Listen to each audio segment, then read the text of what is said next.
Hello, I'm Michael Brue with Keller Williams Realty right here in Jupiter.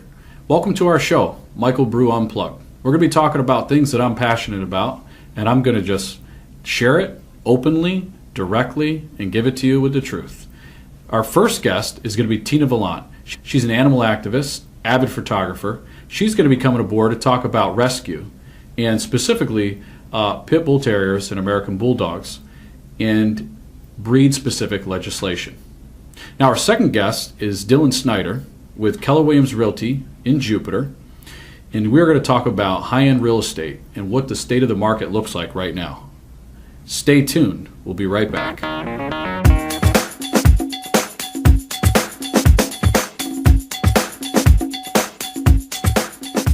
All right, now we're back with Tina Lovant. Tina is a longtime rescuer. She's also an award-winning photographer. Tina, thanks for being back. You're welcome, Michael. Thanks for having me. So thanks for coming on the show. And what I'd like to do today is just kind of have us start off with telling a little bit about who you are and what you do. Well, it depends on the day, but one of my passions is dogs. We discovered we have that in common. I'm also a longtime rescuer like yourself.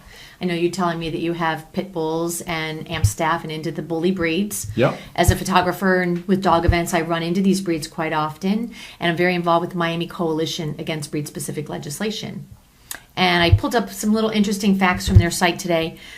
Are we afraid of coconuts? Are you afraid of coconuts? No, I'm not afraid of coconuts. Do you know that we are 60 times more likely to be killed by a falling coconut than a pit bull? 60 times more likely. 60 times more likely to be killed by a coconut. So when you see those coconuts, start avoiding them a little bit more carefully. Okay.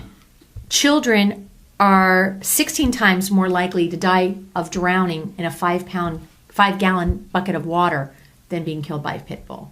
Wow. Adults are 151 times more likely to drown in their bathtub than be killed by a pit bull. Wow. And most of the dog attacks, this information was from Fatal Dog Attacks by Karen DeLise. 2,000 children die by the hand of their parent or caretaker. They are 800 times more likely to be killed by someone they know than a pit bull. But we're killing millions of pit bulls every year because we don't understand the breed. They get in the wrong hands. What about your dogs? How did you acquire yours? You know, I've been doing this, Tina, now for about 13 years. It's become a true passion of mine. I've been working specifically with American Pit Bull Terriers, American Bulldogs, and what I've come to find out about them is that they're kind of like humans. There are some really great humans, and there are maybe some humans that you come in contact with that maybe might be so great. Once in a while. On occasion. Often. But it's the same thing with the bully breeds. So out of 13 years of doing rescue, I had to turn down maybe one dog that I think ended up having to be put to sleep because of the past and the long past that it had been on. And couldn't overcome it. Yeah, it just couldn't. But everyone else we've actually found a home for. I typically will rescue them, I will rehabilitate them, and then rehome them.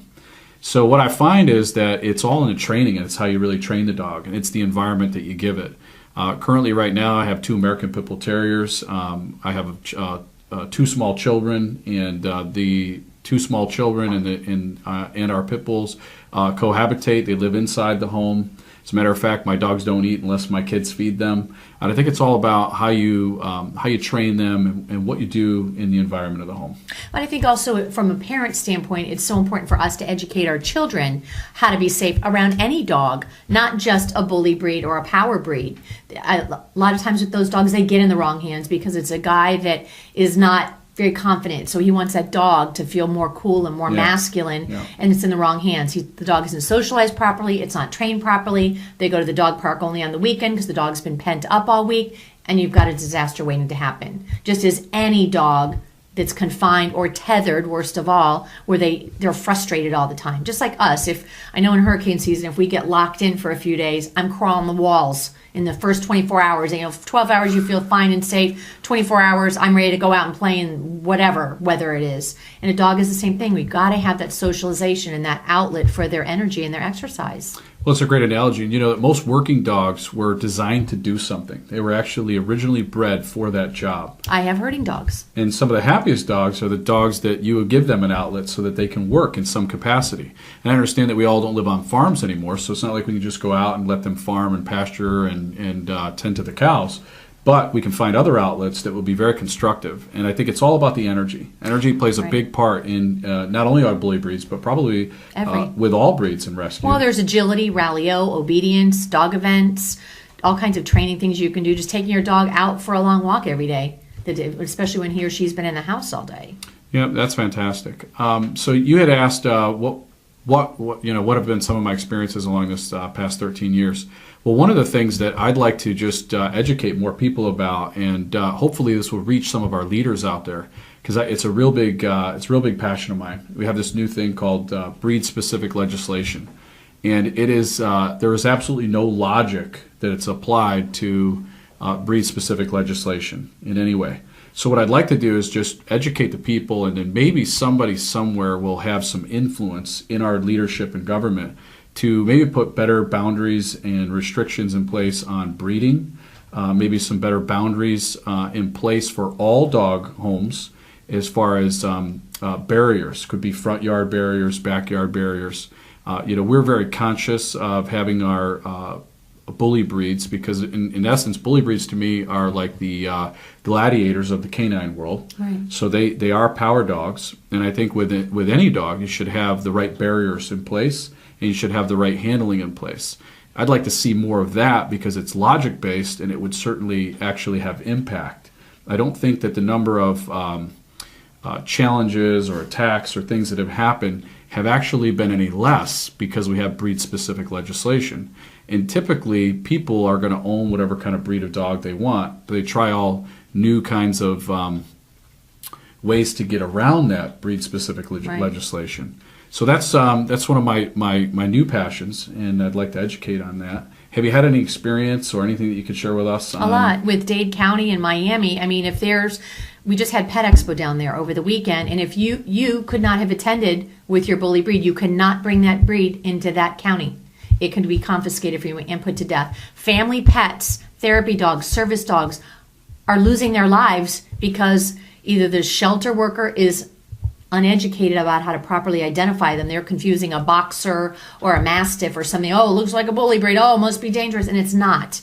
Do you know that Chihuahuas bite more often than pit bulls or Amstaffs? Now, would I rather be bitten by a Chihuahua? Yes, because it's a little bit less damage. But there's so many things we can do as dog owners as far as being responsible. Do you know that 94% of dogs that bite are male, unneutered, they're intact? But guys, they don't want to lose that little package. But if the dog, it's a thing with men. I'm sorry, it's not a big deal. But if you neutered your dog, that would decrease a lot of the testosterone in the system and the willingness to go looking for trouble or fight over a female or a possible dog in the area. If we spay and neuter our pets, supervise our pets properly is so important. Make sure they're getting adequate exercise, training, and socialization from an early age. And restrain them properly. You wouldn't let your young children walk your dog. They could yank them right down the street. Yeah, now I've had dogs that I would let my small children walk, but they're extremely well behaved, and they live their life to please and protect the child. I have other dogs that I've rescued that I would never have my children walk down the street. Not that I wouldn't let them be alone with them, because that's kind of a non-negotiable in my home and in my rescue is that they must be kid approved and kid friendly. And we take some time when we introduce them into the pack. Last year this time I had 5 American Pit Bull Terriers and American Bulldogs, ages 2 to 10, all living in the home and cohabitating with each other. Some of my friends were starting to call me Little Caesar. Oh yeah. And how old are your children? At the time, my daughter was 3 and my son was 7. And you probably know, being a pit bull aficionado, that pit bulls were called the nanny dogs because they were so apt at taking care of children. Absolutely. Gentle and protective. Yeah, actually, it's where they originally arrived from in England. They were known as the nanny dog. When the farmers needed to go into town to pick up medicine or supplies, they would actually leave their children with this dog for protection. And not only protection from people, but mainly protection from other animals and things that could wander in to their area. It's incredible, and they get such a dull and unfair rap. And I found some other information on the internet. Every 40 seconds, a dog bite is reported in the United States. It's $165 million that we're spending on remedying the problem with medical attention. 70% of the time, it happens on the owner's own property. So imagine for liability purposes, what that doing? And also, children are 60% the victims, and it's because I think their size, they're low, and something as responsible dog owners and parents we can do is educate our children. You don't walk by and kick the dog, lay on the dog, crawl on the dog. I can't tell you how many times I'll go to do a holiday picture and somebody will be like, oh, the dog is lying down, let me have Susie lay on the dog. And I'm like, no, now they're eye level with the dog, and if the dog doesn't feel well or the kid has any weight, guess what? The kid gets bitten in the face. Yeah, I think there's some basic things that we can do, and I think the best thing that we can do is kind of reach out and educate people. And remember that dealing with all breeds of dogs, it's good to give them a good energy outlet, because if they have the energy outlet, they're going to be less likely to have the wrong energy. Or frustration. And frustration, and things just happen from there. So I think that one of the things we can do with that is remember to always put obedience training at the forefront of everything, and then always give them an outlet for getting out that energy. Tina, thank you so much for joining us. It's been an absolute pleasure. Thanks, Mike, and good luck with the rescue, and keep up the good work. You too. Thanks.